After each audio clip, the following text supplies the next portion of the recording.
Welcome to Miss Rowe Classroom. Today we'll discuss Chapter 2, Nelson Mandela Long Walk to Freedom. Before we begin, please subscribe if you find the video helpful. Your support encourages us to create quality content. Sharing explanations also helps reach more people. Thank you for being part of the Miss Rowe Classroom. Now, let's continue with the explanation. Let's begin with the summary of the excerpt. Nelson Mandela's long walk to freedom describes his journey from oppression to freedom.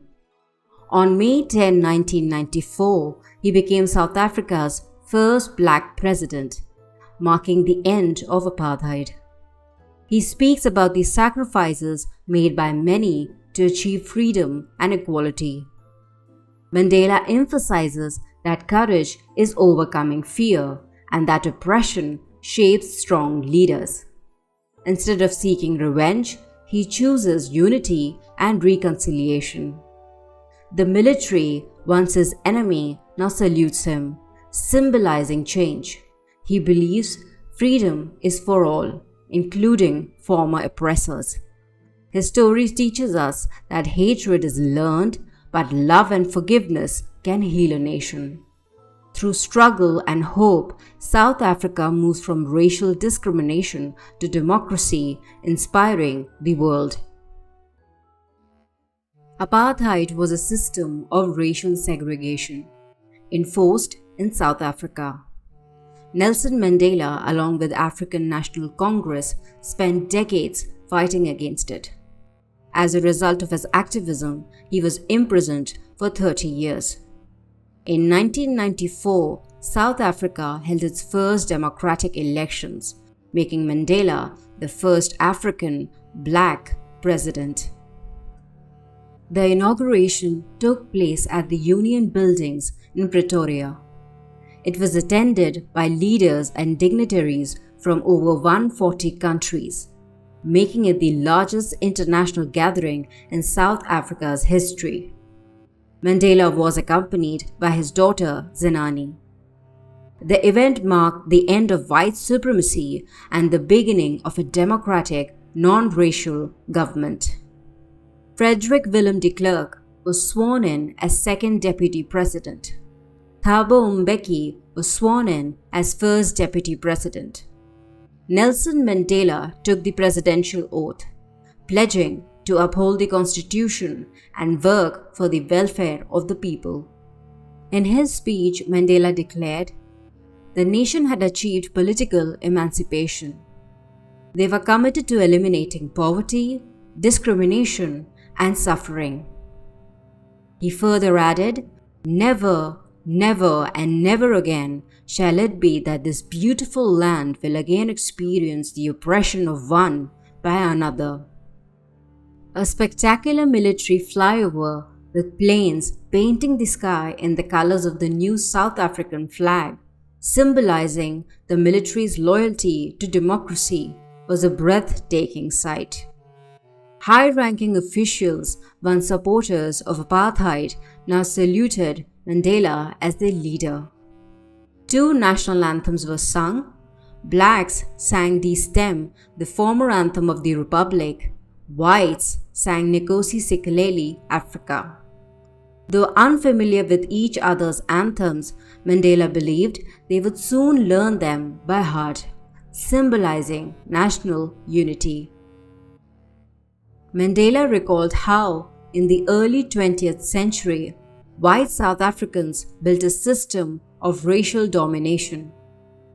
By the late 20th century, this oppressive system was dismantled through years of struggle and sacrifice.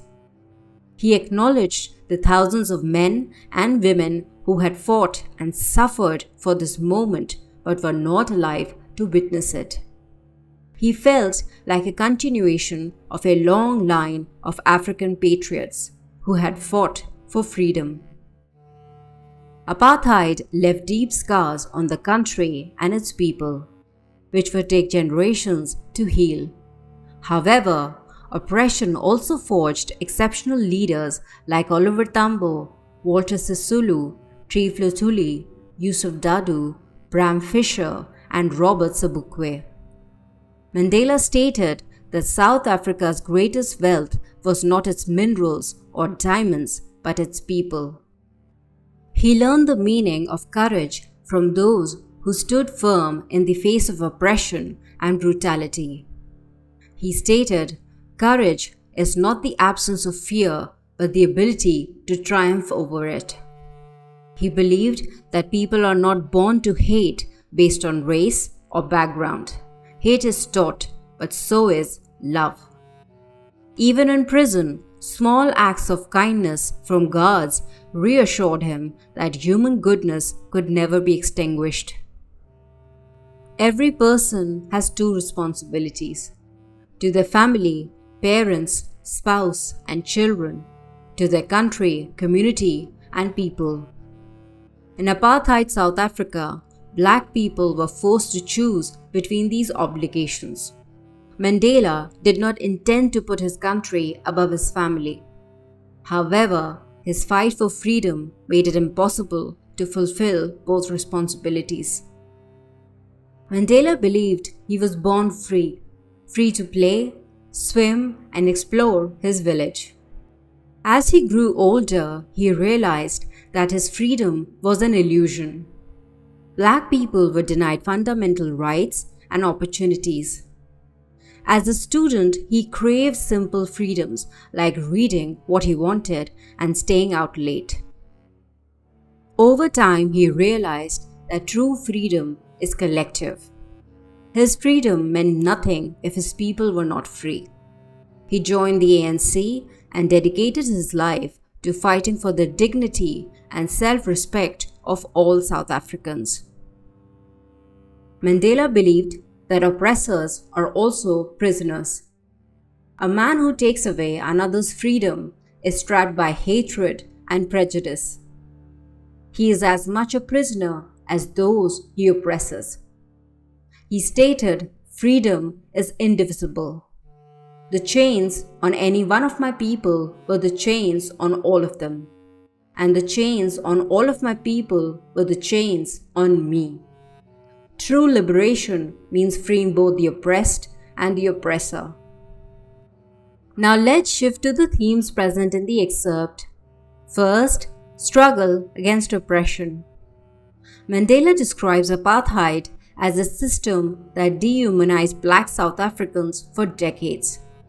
He honors the sacrifices of leaders, emphasizing that freedom was won through perseverance and suffering. Second, freedom and equality.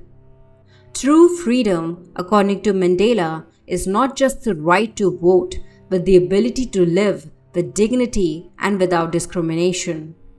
He believes freedom is indivisible. No one is truly free if one person is oppressed. Third, courage and resilience. Mandela redefines courage as overcoming fear rather than the absence of it. He admires those who stand against oppression despite threats and suffering, proving that adversity strengthens character. Fourth, reconciliation and forgiveness. Instead of seeking revenge, Mandela embraces reconciliation.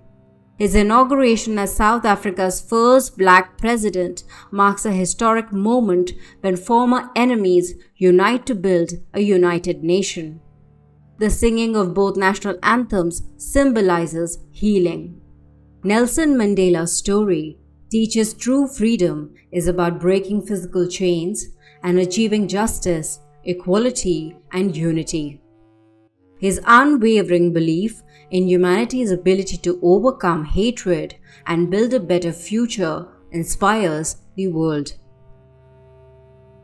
After studying the excerpt, an important question that needs to be answered is, do depths of oppression create heights of character? Yes, oppression often shapes extraordinary individuals. Mandela believed hardship produced great leaders like Oliver Tambo and Walter Sisulu, who emerged stronger despite suffering. For Mandela, his struggle turned him into a symbol of resilience and forgiveness. Mandela believed extreme oppression creates extraordinary strength and wisdom. He cited leaders like Chief Luthuli and Robert Sobukwe, who emerged from hardship. He argued that oppression forces people to develop resilience, courage, and moral strength. Other examples could be Chhatrapati Shivaji Maharaj, who fought against Mughal oppression and established a sovereign Maratha kingdom with strong administration and military strategies. Second, Martin Luther King Jr., who fought against racism in the US and inspired change. The excerpt captures South Africa's historic transition from apartheid to democracy. It highlights the significance of Mandela's inauguration, the symbolism of unity and reconciliation, the sacrifices of those who fought for freedom, the importance of courage and collective liberation. To summarize the explanation, the excerpt effectively conveys Mandela's message. That is, freedom is not just for the oppressed, it is for all. Hatred and prejudice imprison both victim and perpetrator. Love, unity, and justice must guide the nation forward. Nelson Mandela's story is a testament to the power of resilience, proving that even in the darkest times, a determined individual can change the course of history. We have reached the conclusion of the explanation of the chapter Nelson Mandela Long Walk to Freedom. Please visit our website mistroclassroom.com for summaries, literary devices, character sketches, themes, vocabulary, and notable expressions. You can also find important passages and question and answers for Class 10 English chapters or poems, including extract-based questions. Stay tuned, we'll discuss 2 stories about flying in the next session. If you like the content, please press the notification bell, subscribe, like, comment, and share the video. Bye-bye.